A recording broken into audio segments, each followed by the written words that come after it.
Okay. Hello there, South Mississippi, and thank you for waking up with Wesley. I'm Senior Meteorologist Wesley Williams, and we'll take a look at today's forecast and a look ahead to the weekend. A storm system on Sunday could produce some disruptive weather for our local area, and then we get some change next week. Before we get to your weekend, let's talk about what's happening right now. As of 8:30 this Friday morning, we are starting off with warm weather. There's a stationary front. That blue line and red line, that's a front that is not moving. So on the northern side of it, that's where the cooler air is. The southern side of it, the warmer air, that's where we are. We're seeing temperatures in the 70s on Friday morning. Remember, this is April. A morning temperature is normally in the 50s, not the 70s. So it's much warmer than you would expect for April. However, there's other areas in the north that are cooler. And you see these 40s up here? That is what we are expecting to get down here along the coast as we go to next week. So that's going to be something to look forward to. If you are a fan of cooler air, all of that cooler air up in the plains will eventually come down here to the Gulf Coast. One other thing that's going to change for us is that on the northern side of that front, there's some drier air too. We're still stuck with all of this humidity. I know you can feel it when you walk outside. You can feel how moist and how wet the air feels. And that's going to continue for today and tomorrow before some change comes on Sunday with the cold front.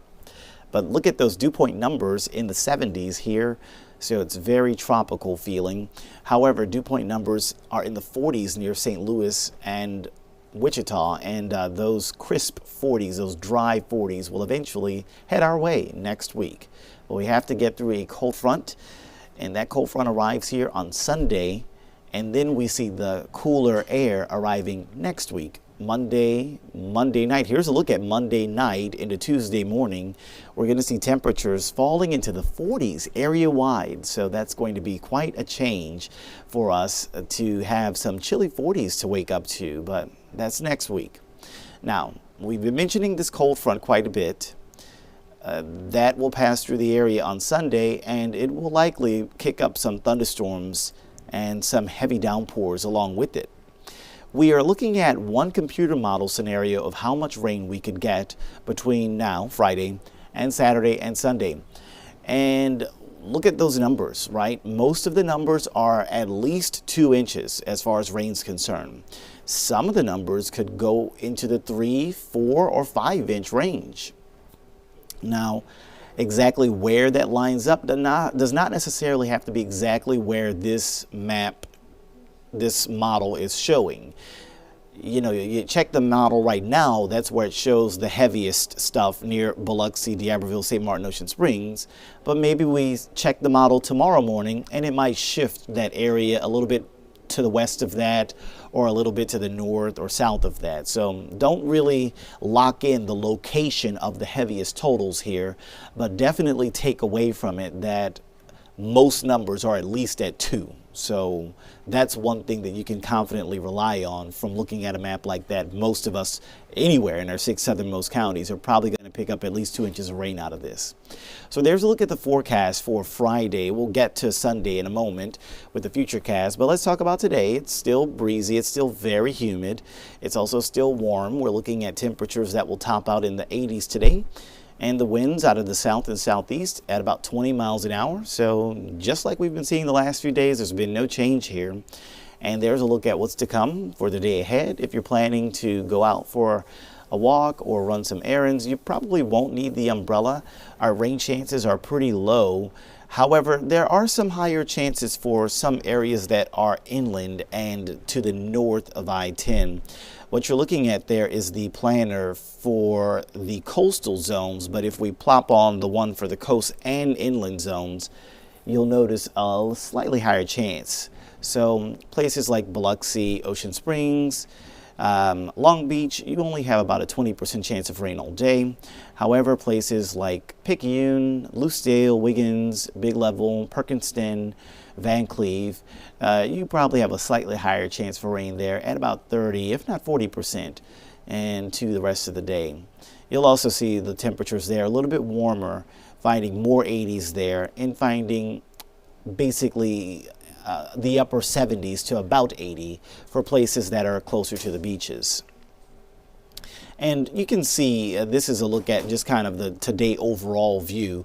You've got those inland areas with lower 80s, the coast with about 80 for a high. It's going to be breezy everywhere, very humid everywhere, but those inland areas do have that slightly higher rain chance. And this might help to give you a picture of what we mean by inland areas with a slightly higher rain chance. You see, for example, today, the modeling really doesn't show much rain for the areas that are along the Interstate 10 corridor, Waveland, Gulfport, Biloxi, Pascagoula. But then you come up to Pearl River, Stone, and George counties, and you can see some light rain. Is it heavy stuff today? Is it, 5 inches of rain today? No. But it is some light rain possible if we see any at all. Same thing tomorrow. For the most part, Waveland, Gulfport, Biloxi, Pascagoula, probably not going to see much rain. But if we do, maybe it's closer to Stone or George counties, and still looks like it's pretty light. So just like the last few days, not really looking at much of a chance for rain on Friday today or tomorrow for Saturday. Now Sunday, that's finally a day when we finally see a big change in our weather. And on Sunday, we showed you that map a moment ago with the 2 to 5 inch totals. So many of us are going to see rain on Sunday, and some of us could actually pick up some heavy rain that could lead to a risk of flooding. I know there are some places in northern Jackson County that picked up more than a foot of rain over the last week. And I'm sure that the soil is still swollen there. So if you add more rain on that, especially if you wind up getting, like the model shows here, it shows a 5 inch plus total in areas near or north of Van Cleve, that will cause some big problems.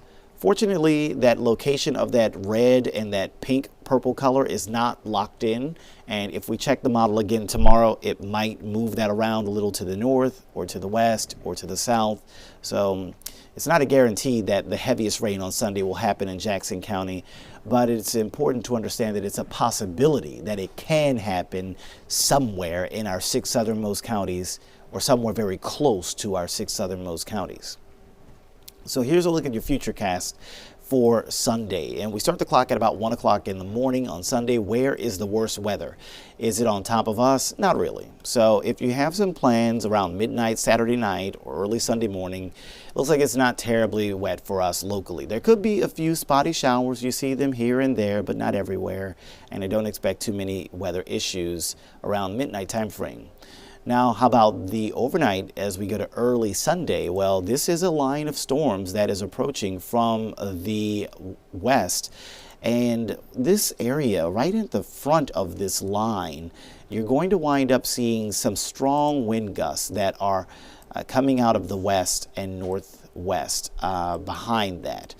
So that's going to be a wind issue from those thunderstorms, and there could be some warnings. Maybe a lot of times what usually happens is the National Weather Service will warn basically every parish, every county that is ahead of that line. They're going to put out a whole bunch of severe thunderstorm warnings probably at some point on Sunday morning to account for that risk of damaging straight line wind gusts.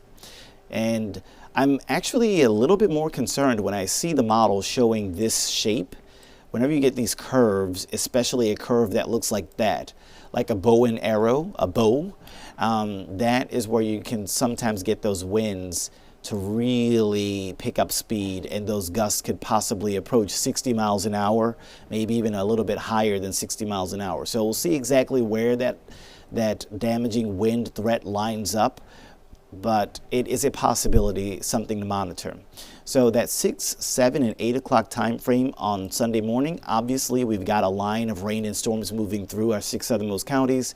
So if you have some plans around sunrise Sunday, you will want to make sure that you got a plan for rain. I know a lot of people go to church on Sunday morning. You will want to make sure that you've got a plan for rain. Some of the roads could find flooding in a few spots.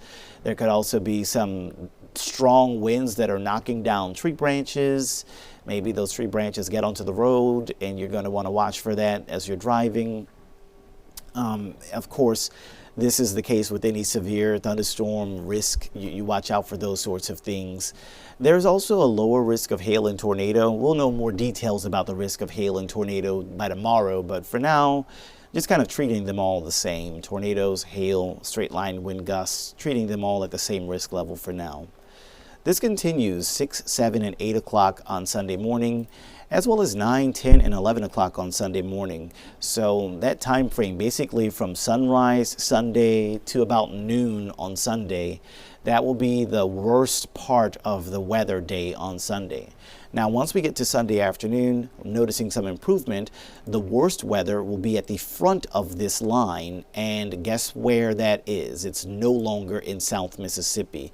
It's moving away. So by the time we get to 1 o'clock on Sunday, the strong storms and stuff, those are going to be gone, since, like I said, the strong storms are basically right at the front of this line, and those are going to be exiting, heading off toward the east. Does that mean it's going to be blue skies and sunshine at 1 o'clock for us? Not really. We can still see some downpours lingering between Gulfport, Biloxi, Ocean Springs, Goshen, and Pascagoula. However, it might not be that the storms, it might just be some rain lingering in the afternoon across our parts of our area. Now, by the time we go from 1 p.m. to 4 p.m., looks like most of the rain is clearing up, and then we can see things quieting down by the time we get to Sunday evening as the storms focus closer to Alabama and Florida. So as we begin to wrap up, just recapping that the weather impacts for Sunday that we're monitoring closely will be the rainy and possibly stormy weather that takes place, especially before noon, mainly between sunrise and noon. There will be a risk of flooding rain when most of us pick up to 2 inches of rain. Some of us could get some isolated higher totals than that.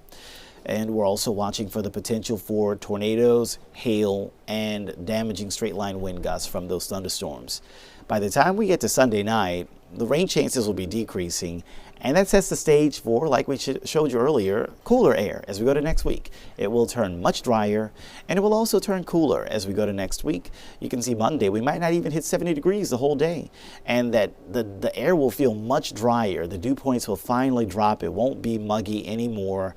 And so that will be a nice break from this long stretch of summer-like humidity once we go to the second week of April. First week of April, it's been windy, it's been warm, it's been very humid. But the second week of April looks like it's going to be nice and crisp, and that trend is not going to change back suddenly. We can take a peek into the 10-day forecast, which gets you to the weekend of April 12th and April 13th. And you can see that the chance for rain doesn't increase. We're still seeing cool mornings in the 50s, and we probably are still going to see some nice weather even by then. So that's great news looking deeper into the month of April, even though the first part of April has certainly been very moist and windy. Well, thank you so much for tuning in to this edition of Waking Up with Wesley. I've been Senior Meteorologist Wesley Williams. Hope you have a wonderful weekend. Take care. See you in the next one.